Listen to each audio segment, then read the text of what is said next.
Welcome to the Laurent Collective podcast, where we go deeper than just surface talk.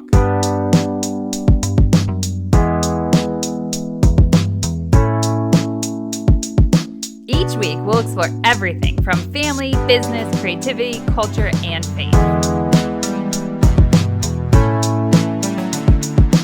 To make sure not to miss an episode, be sure to subscribe and hop on to Instagram at Laurent Collective to chat with us about this episode.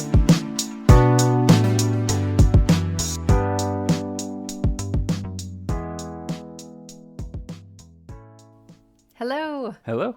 We are back again, or possibly you are jumping on for the first time. So welcome. Welcome We to the are podcast. happy to see you here. I'm Maya. I'm Patrick. I mean, you can probably tell the difference between our voices, so that makes it easy. Yeah. And we dive into all kinds of topics from business to just general life to living in the UK to being parents and married and all those different things. I think we kind of just share everything what's basically going on. Yeah. But today we are going to be talking about a little bit more of a parenting subject. Well, it is a parenting subject. And the idea about helping your kids fall in love with their interest, but also engaging in those interests as a parent. Mm-hmm. And so I think the idea is when we become parents, we kind of envision some things that are similar to our childhoods. So if you played sports, you kind of think like, oh yeah, of course my kids are going to do that. Mm-hmm. Or you dream about doing it with them and, things like that. Yeah. So, for Pat, he played, you did baseball and golf and basketball. What am I leaving out? I'm sure there was something else in there. Played soccer for a bit. Played soccer for a bit. Yeah. So your thing was like really thinking about like our kids playing sports, right? Yeah. Getting to coach them or just spend time with them on the field and like just things like that. I think I think when you become a parent, or the things that I was looking forward to is like, you're just assuming that your kids are going to be into the same things. And by, showing them the things that you're invested in, that you love, that they're just going to automatically like love the same things, if that makes any sense. And to some extent that might happen, but it does occasionally. But it doesn't necessarily mean it will happen. And so, yeah, I think we just wanted to kind of talk a little bit about like, now that some of our, we are at vastly different ages with our kids, and as they've gotten older and as they've continued to kind of mature and just experience life and different things like that, we're seeing these really unique interests in each one of them. And they're not vastly different than our interests. But there's some different ones that have come up, but that we're like, we might not have really ever been interested in those things. So what does that mean for us as a parent and things like that? And I don't know. It's just, we've been talking a little bit about it a lot lately at home, and just the different things that they're doing and all that kind of stuff. And it's cool to have those conversations with our kids, because some of that stuff we don't know anything about. So we're learning along with them. So I think the first thing and there's nothing wrong with having your kids try the things that you did and you loved as a child. Mm-hmm. In fact, I would highly recommend it. Yeah. But then don't be stuck on the fact that they have to do that. Mm-hmm. So if they don't enjoy it, now we do have a rule: if you sign up for something, you finish it. Like you finish that season or whatever, that term or whatever it is you signed up for. But if they don't like it in the end, I think forcing them to do it is probably not the best idea. And we have felt that. So our kids, our two oldest boys, they don't love sports. Yeah, now, there's a couple things that Zane has tried: tennis and rowing, and he actually doesn't mind those. But those are two things I actually had know nothing about. It takes a long time for me to even understand the scoring in tennis. I'm getting better.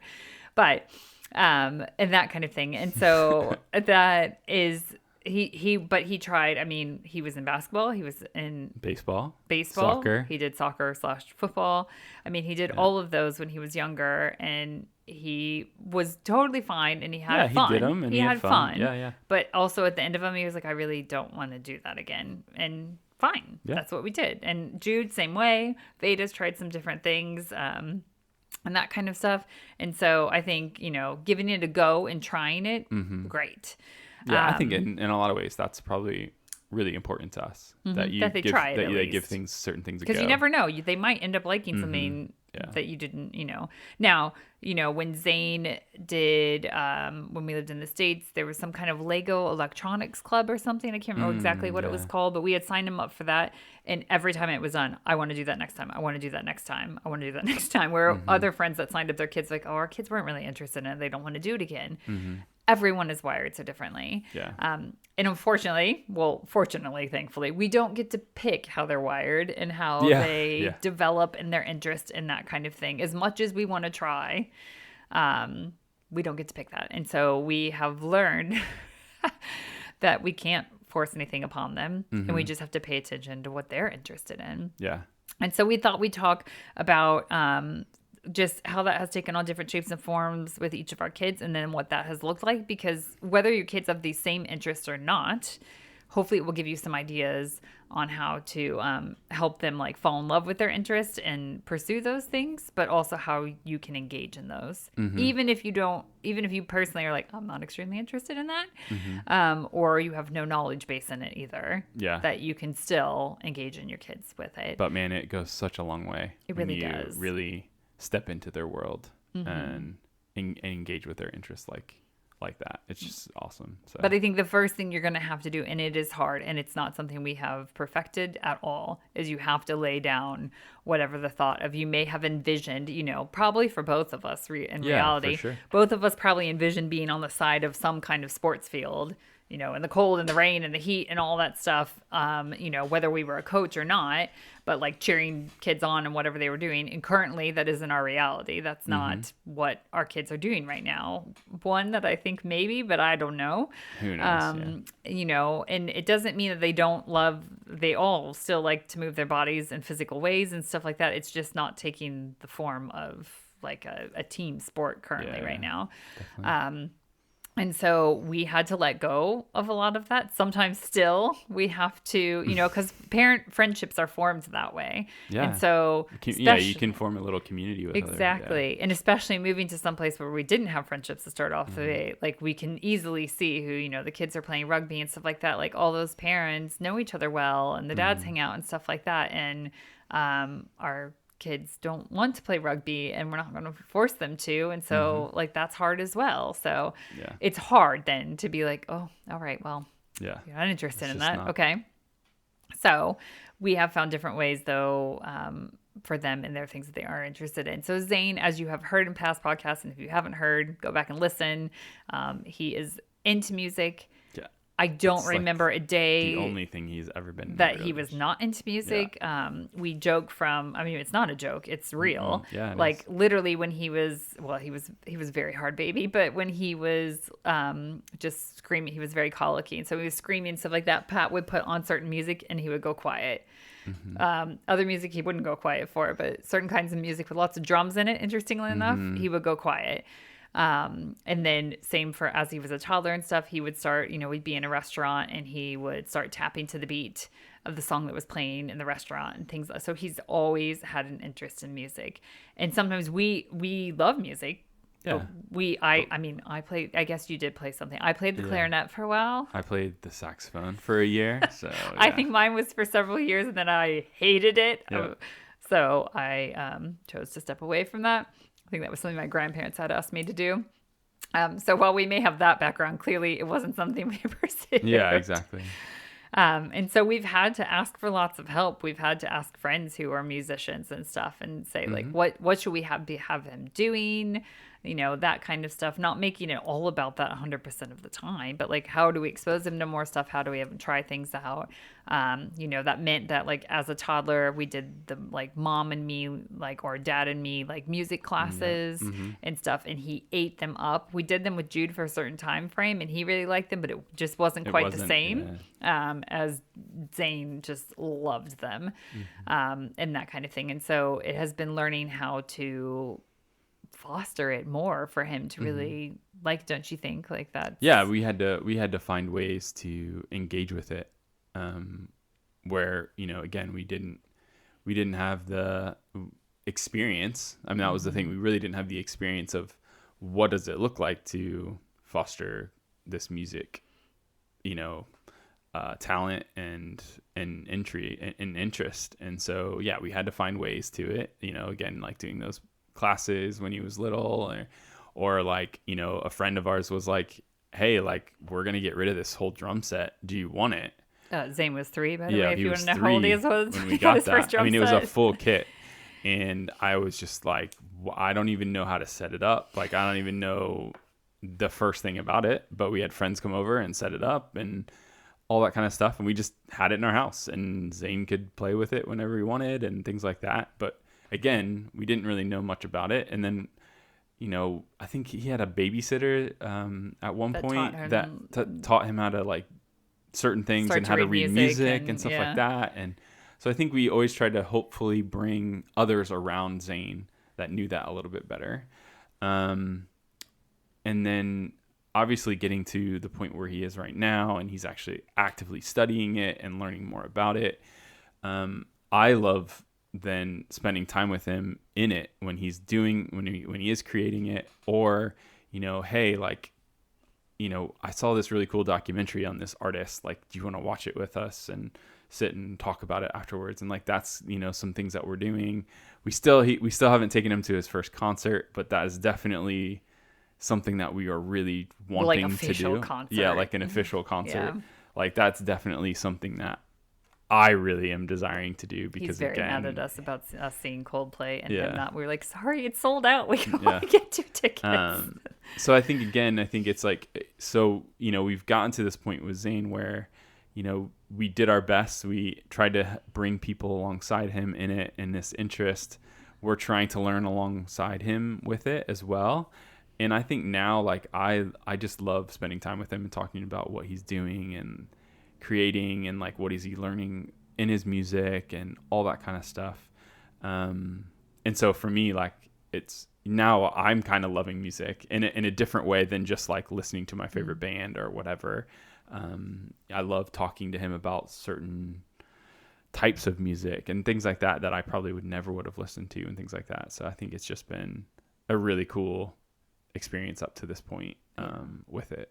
And some interests that your kids are going to have are cheaper than others, and the music interest is not the cheapest. And so, individual lessons, they cost money. Like, the instruments cost money, the things that he wants to have to compose with and things like that. And he got a laptop just because of what that was like. And, so we try to be unique in that, of like, usually if there's something, he had an electronic drum kit, because people would probably, our neighbors would hate us if he had a real drum kit here in London. He had an electronic drum kit that was like more of a beginner's, and he needed to upgrade because he was, too good now for that and needed to move on to learn more. And so sometimes it's been a unique thing of like, hey, this is what he wants. And for Christmas, like, we tell everybody that's the gift that he wants, and people contribute money to, or things like that. So there are creative ways to do that, or we budget for the lessons because we know that's what he wants to do, and that kind of thing. We budget to go to musicals and that kind of stuff because he loves going and seeing, that kind of stuff. We will budget for him to go to a concert. Yeah, at some point. Hopefully one that doesn't sell out right away, and that we can't get tickets, but and that kind of stuff. And so, it does make it, he didn't pick the cheapest interest for sure. But then, like you said, I think, even talking to him the other day, he was like, I think I really want my own like record player, and I want to have my own set of vinyl records and stuff like that, so I can like chill in my room and listen to them. And we're like, well, I don't know where that space is going to go because your drum kit's right there, but we'll sort it out. That sounds like a great idea. And we started looking at things and that kind of stuff. And so I think, again, it's engaging that we know he likes music. So if we're listening to a movie and the background music, like, we'll call that out. Normally he's the one that does it now, or, he's really interested in possibly making like music for games and stuff. And so if we're listening to something, we're like, oh, what do you think about that? And so again, it's just engaging, and we don't have to turn into experts in it, and we will. Yeah, not. definitely. He knows way more than we do. In fact, like, sometimes it drives us crazy because we're like, just enjoy this. Just enjoy it. Yeah. Just listen to it. Because we could be at something. He's like, that person's off pitch. I'm like, stop. I can't hear that. So don't tell me they're off pitch. Yeah. And things like that. But yeah, again, it's really engaging. And I think it's had to let go of some of the things that we thought maybe he would be interested in. And he is really like full force into this. With Jude, it's a little bit different because Jude does have an interest in art, which clearly is something that you have an interest in. Sure. And so that has been a bit of, and that's again, some of these things, and some kids are like this and some aren't. We'll talk about Veda here in a minute, where hers is not quite, didn't quite take shape like first thing, where Zane, it was like first thing we could tell with music. Jude, pretty much when he could pick up a pencil or a crayon or whatever. Like, I think for Jude, it was always about creating something. Yeah, it could be cooking too, like cooking or baking. It's always about creating something. It wasn't necessarily like he was always drawing. It Not was as much music with creating it. It was always like creating something. Yeah, like. Yeah, whether building it was like something, building, yeah, exactly. Like Lego, doing stuff with Legos, building forts. Yeah. It's making stuff out of cardboard, creating experiences of some kind. Yeah, exactly. Like what he still to this day, he always wants us to do scavenger hunts and stuff like that. Like it's always about creating something out of nothing. We have pictures of him when he was a toddler, like up on a chair helping me stir stuff at the stove and stuff like that. He just like really wants to help with that stuff and create, but. How has that been for you? Because he does have an interest that you do have, and how has that worked? I think what's interesting is, yes, he does have a similar interest in art like I do, but again, though, he sees his craft in a different way than I would see my craft. Like he's super into creating different things that I never probably would have created. Like, he just is super into like villains and like monsters and things like that, which I don't ever remember really being too into. But he's just so into some of that and drawing those things. And now he's even, creating like stories, and writing these stories and things like that, where that necessarily wasn't, my creative side of it. I was more of like wanting to do the cartoon aspect of it and things like that, where he's really into creating characters, like developing characters and what is the story behind them and all that kind of stuff, where I just wanted to just draw cartoons from the TV, things like that, which obviously I've evolved and like it's taken a different and unique form now, but I feel like he has more of a laser focus on the things that he's creating and what type of things he wants to create. And that has been fun to, it is, I'll say it is a little weird when your kid's like, oh, I love drawing monsters. And like, sometimes the things he comes up with are slightly creepy. Not like I'm worried about him or anything, but like, oh, wow, your imagination really went there with that. But then we also watch some of the things, like some of the cartoons they watch, or, if we're watching like a superhero movie or something like that, I can't remember which one we were watching. And the villain, it was the dragon and Shang-Chi maybe, or something like that. And like when it came out, Jude was like, yes, like whoever created that is amazing. There was 2 dragons. Not to give it away or anything if you haven't seen it, but like stuff like that. He gets so hyped up about the baddies on Star Wars. Sorry, I'm using baddies as bad guys. They say baddies here. Yeah. The bad guys on Star Wars, or not even always the bad guys, but like just anything on those kinds of things, the creatures and that kind of stuff. He is just fast. Well, we'll all be like, oh, that's cool. He's like, how did they do that? Yeah. Like, and then wants to watch the making of the movie and stuff like that. He's fascinated by that kind of stuff. I think something that's starting to blossom a little bit is even just like creating these like costumes and like cosplay. Creating creating costumes and creating like different things like that. That's starting to kind of show something, I think. Again, it gets back to creating things with his hands and building things, I think. So again, it's been then, even though it is an interest that you have, it's been like, okay, well, for whatever reason, he really likes this. And I talked to him about the other day because he is writing a story. And I was like, what makes you drawn to the baddies? He's like, because they have a story too. And like sometimes I think he's seen enough stuff now that he gets to see like, there's usually something that happened in their life or those kind of things.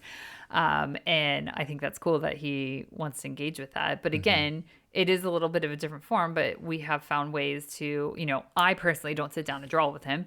You do, but like his stories that he's writing, I'll sit down and like, read through them and we'll talk through it and stuff like that. Or, again, we're watching something, or there was, there could be something, an art exposition or something like that, where it's like costumes and or character design and things like that. And he loves all of that. Yep. So again, it's engaging in that. And then, Jude also has this other thing, again, that we are not experts, is like he loves anything to do with oceans and the seas.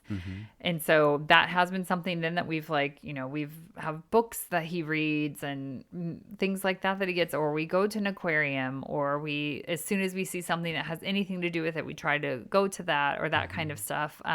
Any kind of like new program that comes out, like a David Attenborough, or like exactly. All those kind of or things. like any news articles that is like, oh, they found this crazy creature in the deep sea and stuff like that. Like we make sure he reads that and he sees it because he's so interested. And then you can see how a lot of his characters, then those two things tie together, as he'll see this really crazy creature that exists, and then it somehow becomes this guy that he's drawing and that kind of thing. And so again, we don't know what he's going to do with either of those things later in life, but it's an interest that he's had, has continued to have, and it continues to blossom in new ways and that kind of thing. I mean, if you walk with our son along the river and he sees, because it's the same. So, and he sees rubbish on the side, he gets infuriated and things like that. And so we've often been like, well, let's go research, like, how can we help, like, river cleanups and things like that. So again, his interest again took form pretty early. With our daughter Veda, her interests have taken, she loves everything, first of all. She takes on pretty much. She takes on things, and she just like likes to engage with things and be, and do what her brothers are doing and stuff like that, which probably is part of being the youngest. But hers has like not quite, like we didn't see her as a toddler and be like, oh yeah, like we saw like the music thing and stuff like that insane. But as she's been exposed to more stuff, she's having more interest. And so she has, ever since she started school, and there has been any kind of thing to do with science, from a science experiment to just learning about a scientist, and all that kind of stuff, learning about, somebody going up in space, anything like that. She just loves it. And then the same goes for history. Yep. Anything history-wise, I think we literally hear from her word for word what she has learned in school, and then she wants to learn more about it. And she has these, those books that they have for kids now that are all about like different characters, different real people in history and what they have done and stuff. And she loves reading those, and then can rattle off these names and say, do you know who so-and-so is? And we're like, what? Nope. And then she says, I'm like, oh, I did know there was a person that did that, but I didn't know their name, and that kind of stuff. And so I think we're paying attention to her right now, because hers hasn't been, and that will happen as possibly. Obvious. Because I think I have plenty of friends that are like, yeah, but like your kids are Jude and Zane have been very obvious. And I think it's really good we have a kid then it's not as obvious. And so when we do see her interest, it's not like we pour it on thick and they're like, great, let's run with that. It's more like, well, let's explore that more. Let's get you some more books about people in history. Let's go take you to the thing and do the, to the palace, and have you do the audio tour. Thank you, audio tour. And sorry that your brothers will be bored when we do that, but she was just enthralled with it and that kind of thing, and then talk to her about it and that kind of stuff. And we have the advantage that certain history things that she's learning, and usually that happens no matter where you're at. You learn about a lot of local history, and so we can go and do those things. And then with science, it's been like,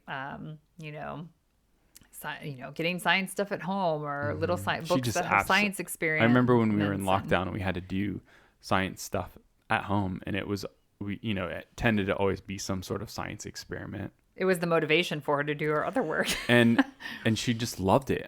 She would light up every single time we would, there was any kind of science experiment that we would get to do at home and things like that. And so I think, again, like we said, some of the stuff it's becoming a little bit more clear, but at the same time, it isn't. And so we're just trying to pay attention to certain things like that then can we engage with her, and can we create some of this stuff at home? Can we do certain things to see what happens? Because it might fizzle out. Some of it might fizzle out and things like that. But we're just trying to pay attention. I think that's probably the biggest thing as a parent that you can do, is just to pay attention to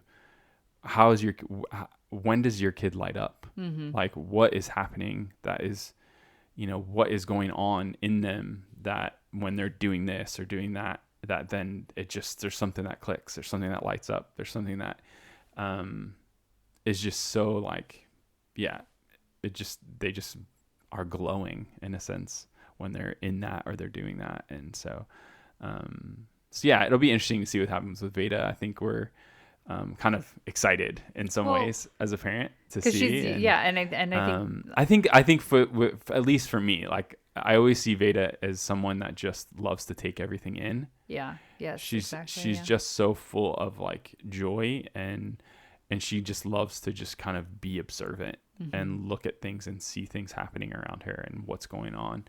And she might not be as engaged in the moment, but man, when you get her home or when you get her in kind of a one-on-one situation and you're talking to her about stuff, she can rattle things off really easily and really fast and all the things that she loved about what was happening then. And so, yeah, I don't know. It'd be really interesting to see. And she's our one that does like moving her body a lot. So she loves dance. She loves, I say gymnastics. It's just stuff that she's done on her own. But like I said, we've had her in dance for a while, but then she was like, I want to take this term off. I don't want to do it this time. We were like, okay, fine. And she loves swimming. And she's really good at soccer/football and like that kind of stuff. So, I mean, it's just, again, it's not forcing her to do any of those things. I have tried to force signing her up for the girls football stuff and she has been like in tears and I'm like, great. Okay, never mind. We're not going to do that.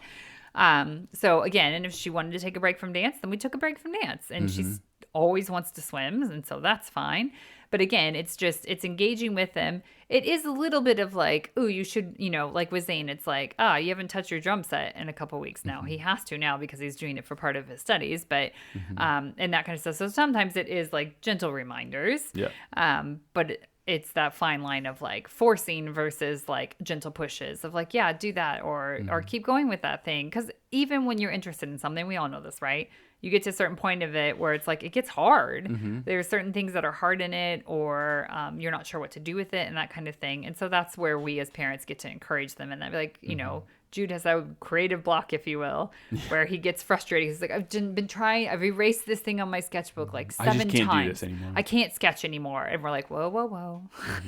That's not true. And then we also go, ooh, that was me last week. Or yeah. Oh, yeah. That's definitely true as well. And then I think it is interesting. Like, we gave the example of Jude and Zane that it's been very kind of obvious their interests. And then we have Veda who has so many interests sometimes that it's like, how do we help her in this? Yeah. But again, it's engaging in those, and she loves animals. We should have said that too. Oh, yeah. Loves all thing animals. Goodness. And so it is engaging with her in those things and saying, yes, let's go do, I know you are loving studying the Tudors right now. Let's go to Hampton Court Palace and do this. And she wants to go back because we did the kid tour, the family tour. She wants to hear the adult one to see if there's any scarier stuff and stuff like that. Well, because she knows the history there. And so a couple wives got their heads chopped off. Yep. So again, it's just finding ways to engage them and trying it out. And again, we don't know what's going to happen with the three of them and what they're going to do. But it's not even about that. I think it's hopefully teaching them when they become adults too, that you can have interests that are like fun for you to do and engaged with and that kind of thing. And I hope that's what our kids, like, yeah, they know that and they learn that. And that, it's really good to engage with others' interests and to be interested in, like you don't have to be fully invested in others' interests, but like, to engage with somebody in their interest is really cool. And like the relationships that you can build with others in that is just really, really fun. Yeah. To be curious about it. Yeah. To be curious. We always say that to our kids, always be curious in what other people are into and stuff. So, so that is a little bit, I hope it was helpful for us to go through our kids and their interests because like we said, you may have a full spectrum of like, it's very clear this kid likes this. And then another one where it's like, I don't really know what they're interested in stuff. And that's normal. And that kind of thing. And so we hope it has been a little bit inspiring. We would just really encourage you, like, if you're really stuck on something and they're not liking it, it's okay to let it go. It is really hard. We have had to do it too. It's really hard. And it will continue to crop up probably too a little bit. Like, oh, why don't they like that? I just think about the relationships that we're building with our kids because we are engaging in the things that they love. My hope is that it will like just create such a unique bond with each one of our kids that will just be really special as they get older and they step into their adulthood and that kind of thing.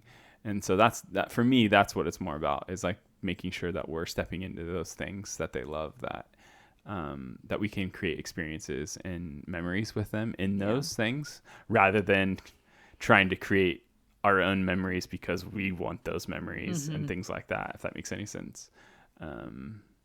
But sometimes I would have liked those memories, but we're not getting bad to have those but thoughts. it's not bad to have those thoughts. But I think I think just we have such a cool opportunity to create some special memories and some special moments and bonds with our kids as we step into things that they love. So. And that's what it's all about, of just stepping into it with them, exploring with them, and you'll have fun. There may be some things you're like, this is not my favorite thing, and that's okay. But there's something about saying, know when someone has done that for you, and the love you have felt from that person. And that's what your kids are looking for, of like, be curious with me, and that kind of thing. And so, and you never know, you might end up liking something you didn't know you were going to like. That's true. Or find out new information and that kind of stuff. And so it's just another way of making a connection with your kids. And helping them like pursue their interests too, and you figuring out ways to engage in it as well. So we hope this has been helpful, as always, for you parents out there, or even grandparents or aunts or just uncles, or somebody that's building relationships with others. Exactly. Exactly. It can go so many ways. But we hope it's been encouraging, and we will talk to you guys very soon. All right. See ya.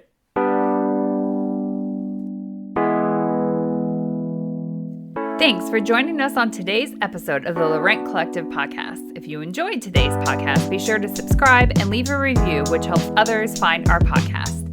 Continue the conversation with us over on Instagram at Laurent Collective. We look forward to going deeper than just surface talk with you.